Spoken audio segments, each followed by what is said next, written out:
Acknowledge, we challenge the players all off season in terms of passion, fire, and energy. And I think through the first 6 days, that's been outstanding. Obviously, it's early. There's still things that need to improve in terms of execution. It's built that way on purpose. The first 6 days are really heavy insulation on both sides of the ball. Philosophically, you do that because over time, you get more reps. And the best way to, add to knowledge and add to execution is by getting reps doing it. So the earlier you put it in, the sooner that they can make mistakes and get that corrected. So there's still a ways to go in terms of that. That's what camp's for, but the passion, fire, and energy has been great. It's a credit to them.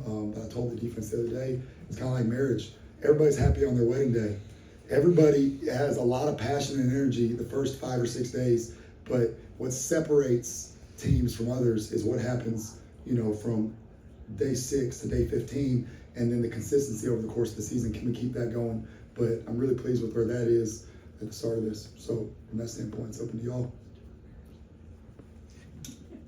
Yeah, Coach, over here to your right. I was watching a coach's clinic of yours the other day, and I think you were talking about consolidating calls into maybe like one word or one term.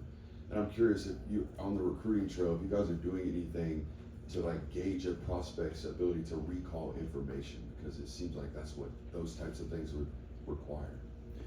I think that when you go through the recruiting process, the more time you spend with people, the more you can tell guys that really love ball and that are going to be invested in it. And it's our job to teach them, and it's their job to put in the work to learn. And we're a team in that manner. And so it's not necessarily just we're quizzing and seeing who has the best recall, and they're the guys that need to be here. Obviously that's beneficial, but the guys that really love it, they're going to be determined to work through it. And ultimately, learning comes from their own personal investment in it. And so I think you're gauging guys' levels of investment and love for the game of football. And then, do they want to just play it, or they want to talk about it? And if they want it to be part of every aspect of their life, man, that translates. Coach, Kirby in the opening press conference was talking about off-season testing. He typically doesn't bring up testing, so it made me wonder about just size, shape, athleticism of this team. And again, I know they haven't done it yet or put the pads on, but just if you could compare this team athletically, size-wise to past teams you've seen defensively. I'm not going to get. I'm really pleased with where this group is. I think they had a great offseason. I think that we have size. I think we have speed. I don't think comparisons are fair to the guys here or the guys before, but I'm really pleased with where they're at. I think that the conditioning level that we have, you're continuing to build up stamina to play. You build from playing a 4-play drive to a 6-play drive to an 8-play drive, and there's nothing like playing football to get in football shape.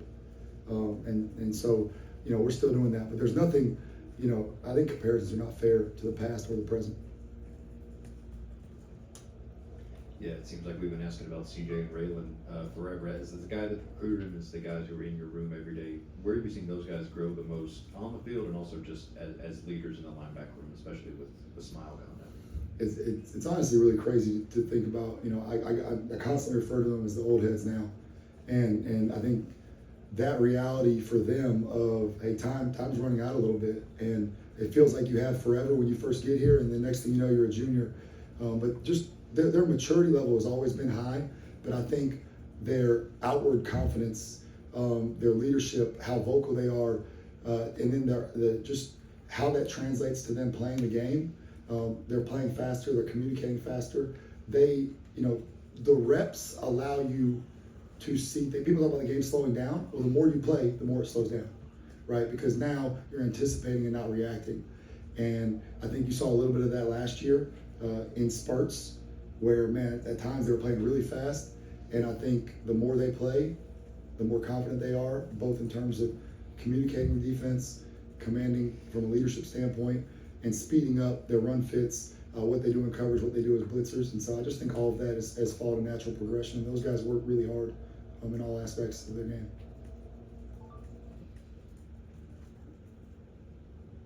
Coach, last year we saw Jalen Walker kind of take on a unique role that y'all talked about, kind of made y'all uncomfortable. Has it been anybody on this team in terms of showing the potential to kind of take on that same role? Every team, so within saying, hey, make us uncomfortable, I think you ask the players to be uncomfortable because that's where growth comes from, right? And so I think it's important in camp you assess, hey, who are our best players? What do they do well?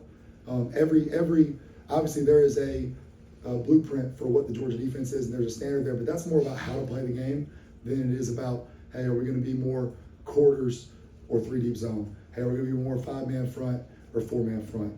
You know, hey, are we going to play more base defense, like number of linebackers on the field? Are we going to get in dime on third down? All those variables are really based on who you have and what they do best. And you know, that's part of what you find out in camp. You teach the defense, and then as you get closer to the games, you mold it to the guys. But we have, I think we're not asking anybody to, hey, go replace Jalen Walker in that way. It might be 3 different guys replace what he did, and you know, it might be relative to their strengths. So it might be a little bit from the outside linebacker room, some from the inside linebacker room, but we're not going to ask somebody to fill exactly what he did, because might not be in the best interest of this team. Well, what have you seen from Christian during fall camp, especially coming off of missing the spring, and just what do you envision his role in this defensive line looking like? Yeah, I think he's, you know, there's times he's been at a really high level, and the challenge there is sustaining it, because his level of intensity, effort, his level of communication, just his urgency is at an all-time high, which is what it needs to be. We need him to be a guy that can both anchor in the middle, but also be really disruptive. Because hey, when you're playing, we always talk about, hey, when you're playing base mode, that's when we're playing technique up front. Hey, the gaps are very clear in front of you. Hey, linebackers have to fill those gaps. Well, hey, we need him to be strong at the point of attack. Hey, we need knockback. But then when we move, he's a really good athlete, so he needs to add value in terms of disrupting plays when we do move him. And then I think interior pass rush is really like there's ways to navigate edge pass rush on offense. It's really difficult to deal with the dominant pass rusher in the middle in terms of pocket push and winning matchups on guard and centers. And the more he can do that, like we need that from our interior D line, not just the run stopping ability, but pass rush ability and ability to, you know, disrupt plays and push the pocket. So that's what we need from him. Glenn, how much of what y'all did run defense wise statistically was from 19 to 22 having Jordan Davis, Jalen Carter, Devontae Wyatt, and the last 2 years not being at that level, not having them? Or is there other things that have been a factor, and do you think that maybe that stat could lie in some ways? No, I mean, stats always tell you something. I mean, the stats are what they are. Like, I mean, you start rationalizing stats, then you're just making excuses for a performance that wasn't up to our standard. Number one thing we need to do better in run defense, okay, is tackle better. Like we did not tackle to our standard last year. If you tackle better, you eliminate yards after contact, okay? And we need to leverage the football better, okay? Specifically, on the perimeter where the ball bounced out too much. And so, that goes back to trust and playing together as a unit. So we've just been really harping on, the right way to tackle, which we always do. That's not like this is some unique thing, but our guys are very aware of where we need to improve. They know to play Georgia football on both sides of the ball, we need to run the ball and stop the run. And they've taken great pride in trying to improve in those areas. But we can tackle better, leverage the football better. And then ultimately, guys, we talk about changing the math. Like on an offensive playbook page, everybody's blocked except for the middle field safety. Let's not act like there's unblocked guys. No matter what you do on defense, every once in a while you might trick them. The way to change the math is to either take 2 blockers or beat your blocker. Okay, so that goes back to striking blockers, getting off block, technique, technique and fundamentals. And the more guys we have that don't trade, we call it trading 1 for 1. Like, hey, if you block me and I stay in my gap, but I don't do anything else to affect the play, I trade it 1 for 1. The offense won on that play.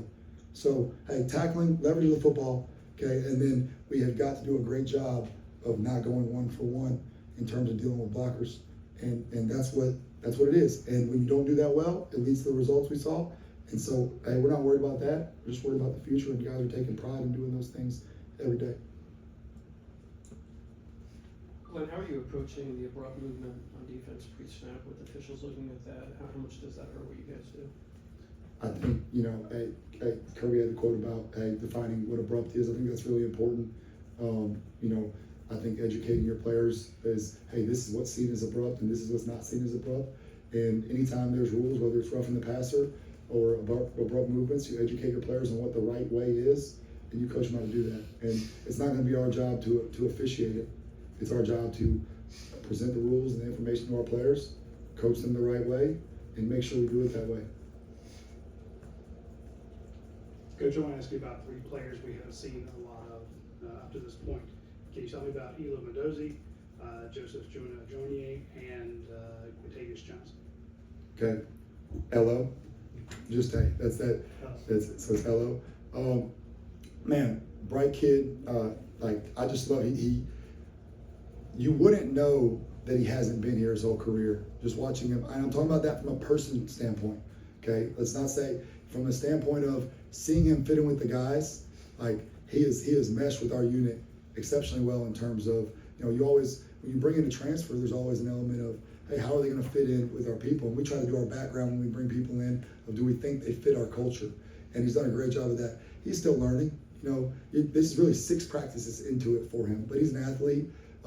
The things you saw on tape that made us interested in him coming here, you see those. And I think as he gets more and more reps, you'll continue to see more and more of what he can do from a, you know, edge rusher standpoint, a edge setting standpoint. And he's also a really good athlete. You know, this guy played wide out in high school. So when he does need to drop and do those things, he's unique in that sense. But he's still, you know, we're 6 practices in. It's his first 6 practices. So even though, you know, he's an older guy, he's out there, you know, adjusting like some of the other new players. So he's only going to get better from here. And then you said Joseph Jonier. You know, Joseph is a great athlete for his size. He has the length we look for in the defensive end position. He has some natural power to him. And I think that for him, he can, you know, you're looking in that Michael role where you want to be a guy that can go from playing inside the tackle to outside the tackle. And that's really what we need from him. And, you know, with him not getting as many reps, it's the same deal. He's there every day, he's getting better. And I'm really excited about what he's going to do this year because we had high hopes for him at the beginning of last year.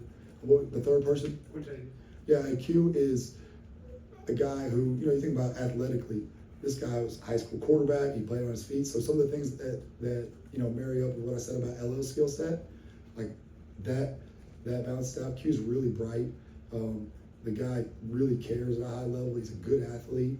And as an outside linebacker, there's a lot asked of you, more than just setting the edge, and he's able to do all those things. And so he's at a good camp. He had a good spring, and you know, we need more out of him than what we've seen so far. But with the way he works, we're confident we'll get it out of him. Yeah, I'll keep running down the roster. What have you seen out of Chris Jones since he moved from inside to outside backer? And also, you know, we've heard a lot about Elijah Griffin. What have been your impressions of him since he arrived on campus 7-8 months ago? Yeah, first of all, you know, Chris Jones is a selfless guy. When we had those losses, you know, at outside linebacker, and we were looking in the spring, you know, his body type, he has a naturally bulkier frame. So he's a guy who played inside and outside in high school, okay? But his frame had the ability to put on more weight potentially to be able to be an edge setter, and he was all for whatever helped the team.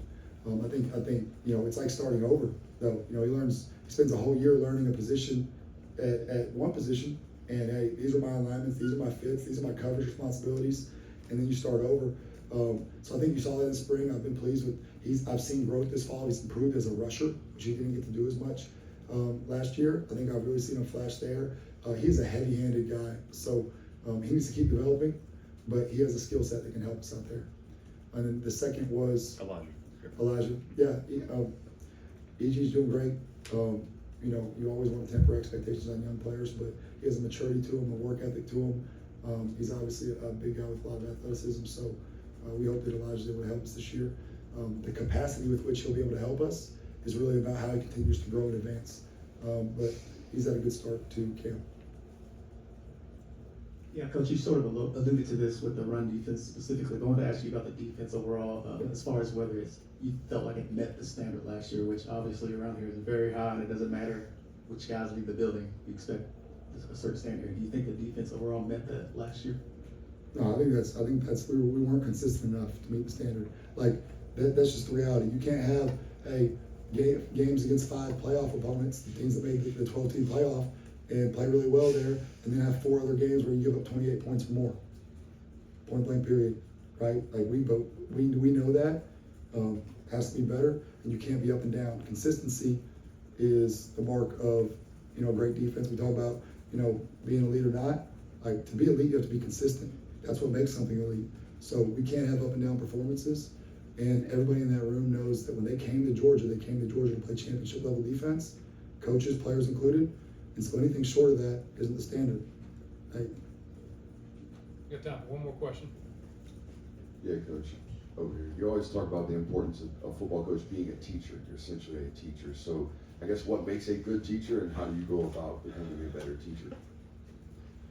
well, as a teacher, you teach to your students, right? Like you have to have an ability to teach to different learning styles, right? If you're trying to reach the whole room, right? So there's times that, hey, you have to teach at a pace that's exciting enough to keep the guys that have been here and that have a high level of understanding. You have to challenge them for their growth, okay? But you also have to teach at a pace that still reaches the guys that are learning. And that's what I think makes a great teacher, is the ability to get through to all levels of understanding. You got some guys that came and played single A football, and some guys that came from an IMG academy, right? Like the level of football they've been exposed to is different. So you can't just coach to one guy, right? Like I told the linebackers this morning, I'm like, it's like if you're in a lecture hall, it's hard. Like it's hard necessarily for some guys to learn in a lecture hall. There's 100 students in there, right? When we have meetings, it's interactive. So part of teaching is interacting. I don't want to sit up here and be like Charlie Brown, wah, wah, wah, wah, wah. That's not good. Like they need to interact. They need to ask questions. So part of that is making sure they understand communication from them matters. And if they're not giving it back to us, we can't help them. We can't know when they don't understand. But then part of it on our end is making an effort to reach each individual, and how you explain something to one person might not make sense to the next person. So you can't just teach it one way. You have to find a way to reach each individual, because that's our job as coaches. Thank you, Coach.